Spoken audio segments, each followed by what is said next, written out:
Një ngjarje e rëndë tragjike ka tronditur veriun e Greqisë, ku një 53 vjeçar shqiptar ka vrarë bashkëshorten e tij, gjithashtu shqiptare me thik.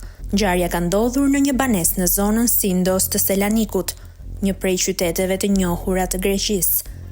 Sipas raportimeve nga mediat greke, gruaja 44 vjeçare ka humbur jetën nga plagët e marra pas sulmit brutal. Autori, pasi kreu krimin, është hedhur nga balkoni i katit të dytë të banesës, duke tentuar të largohet nga vendngjarja.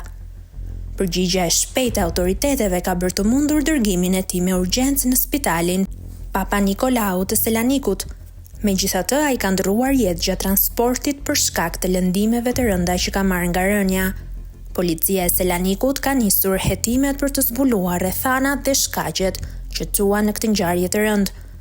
Në këtë moment nuk janë thënë detaje të plota mbi motivet që çuan burrin të kryente një krim kaq të tmerrshëm ndaj gruas së tij. Ky rast ka shkaktuar një val trishtimi dhe shqetësimi në komunitetin shqiptar në Greqi, pasi është një ngjarje pa precedent dhe ka tronditur thellë familjet që jetojnë atje. Hetimet vijojnë dhe autoritetet greke janë në kërkim të informacionit të plot që mund të shpjegojë shkaqet dhe rrethanat e këtij akti tragjik. Aktualisht nuk ka informacion në lidhje me historinë e marrëdhënies së çiftit ose konflikte të mundshme që mund të kenë ndodhur ndërmjet tyre.